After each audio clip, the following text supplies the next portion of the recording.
Hi students, இந்த வீடியோவில் 8ஆம் வகுப்பு தமிழில் இருக்கிற இயல் 4ல் எச்சம் இதோட புக் பேக் ஆன்சர்ஸ் தான் பார்க்க போகிறோம். அதுக்கு பேஜ் நம்பர் 83 எடுத்துக்கோங்க.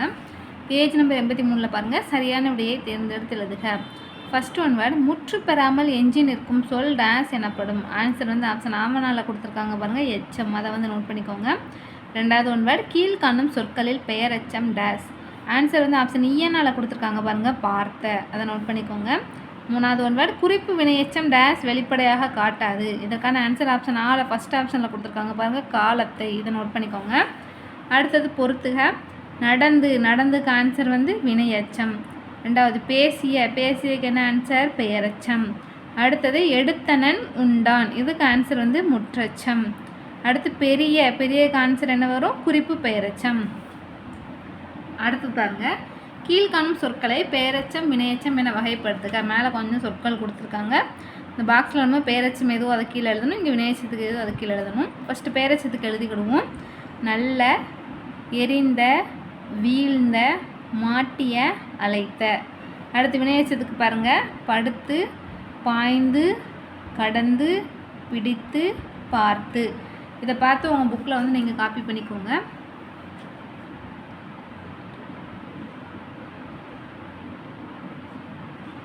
அடுத்தது சிறுவினா. முதல் கேள்வி பாருங்கள், எச்சம் என்றால் என்ன, அதன் வகைகள் யாவை. இதுக்கு பேஜ் நம்பர் 81 எடுத்துக்கோங்க. பேஜ் நம்பர் 81ல் ஃபஸ்ட்டு கொடுத்துருக்காங்க பாருங்கள், 3 லைன். அதில் ரெண்டாவது வரி பாருங்கள், பொருள் முற்று பெறாமல் எஞ்சி நிற்கும் சொல் எச்சம் எனப்படும். இது பெயரெச்சம் வினையெச்சம் என இரு வகைப்படும். இந்த ரெண்டு வரியை மட்டும் நோட் பண்ணிக்கோங்க. இதுதான் ஃபஸ்ட் கொஷினுக்கான ஆன்சர். அடுத்து ரெண்டாவது கொஸ்டின், அழகிய மரம் எச்ச வகையை விளக்குக. இதற்கான ஆன்சர் நான் வீடியோவில் ஸ்க்ரீன்ஷாட் வந்து அட்டாச் பண்ணுறேன், ஒரு ஃபோட்டோ. அதில் இருக்க ஆன்சரை பார்த்து நீங்கள் நோட் பண்ணிக்கோங்க. ரெண்டாவது கொஸ்டின் பாருங்கள், அழகிய மரம் எச்ச வகையை விளக்குக. இதற்கான ஆன்சர் வந்து நான் வீடியோலேயே ஸ்க்ரீன்ஷாட் வந்து அட்டாச் பண்ணுறேன், ஆன்சர் அதை பார்த்து நோட் பண்ணிக்கோங்க. அடுத்து மூணாவது கொஸ்டின், முற்றச்சத்தை சான்றுடன் விளக்குக. இதற்கான ஆன்சர் பேஜ் நம்பர் 82 எடுத்துக்கோங்க. பேஜ் நம்பர் 82ல் முற்றச்சம் கொடுத்துருக்காங்க பாருங்கள், அதில் நான் சொல்கிறது மட்டும் நோட் பண்ணிக்கோங்க. முற்றச்சம் போட்டு வள்ளி படித்தலல், அப்புறம் அந்த 2 வரி இருக்குது, அதை மட்டும் நோட் பண்ணிக்கோங்க. இத்தொடரில் படித்தலல் என்னும் சொல் படித்தால் என்னும் வினைப்பொருளை தருகிறது. அது வரைக்கும் ஃபஸ்ட்டு குறிச்சிக்கோங்க. அடுத்தது கீழே ஒரு 3 வரி இருக்குது பாருங்கள், அதில் 2வது வரியிலேருந்து குறிச்சிக்கோங்க. இவ்வாறு ஒரு வினைமுற்று எச்சப்பொருள் தந்து மற்றொரு வினைமுற்றை கொண்டு முடிவது முற்றச்சம் எனப்படும். மேலே 2 லைன், கீழே 2 லைன், இதை மட்டும் குறிச்சிக்கோங்க. இதான் சிறுவினா 3வது கொஸ்டினுக்கான ஆன்சர். அடுத்தது வினையெச்சத்தின் வகைகளை விளக்குக. இதற்கான ஆன்சர் பேஜ் நம்பர் 82 எடுத்துக்கோங்க.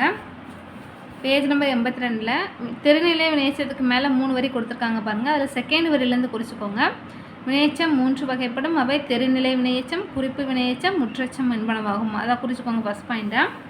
அடுத்து செகண்ட் பாயிண்ட்டு தெருநிலை வினையெச்சம் ஹெட்டிங் போட்டு அதில் இருக்க அந்த 4 வரி குறிச்சிக்கோங்க, இது செகண்ட் பாயிண்ட்டு. அடுத்து தேர்ட் பாயிண்ட்டு குறிப்பு வினையெச்சம் ஹெட்டிங் போட்டு அதில் இருக்க 4 வரியை வந்து குறிச்சிக்கோங்க, இது தேர்ட் பாயிண்ட்டு. லாஸ்ட்டாக ஃபோர்த்து பாயிண்ட் வந்து முற்றச்சம்க்கு நம்ம ஆல்ரெடி குறித்தோம் பார்த்தீங்களா, அதை மட்டும் நோட் பண்ணிக்கோங்க. ஏற்கனவே சிறுவினா 3வது குறித்தோம்ல, அந்த லைன்ஸை மட்டும் அப்படியே எழுதிக்கோங்க. ஃபஸ்ட்டு இருக்க 2 வரி, அப்புறம் தெருநிலை வினையெச்சம் போட்டு அந்த 4 வரி, குறிப்பு வினையெச்சம் ஹெட்டிங் போட்டு அடுத்த 4 வரி, அடுத்து முற்றச்சம். இதான் வந்து சிறுவினா 4வது கேள்விக்கான ஆன்சர். கவுண்ட் பண்ணிக்கோங்க.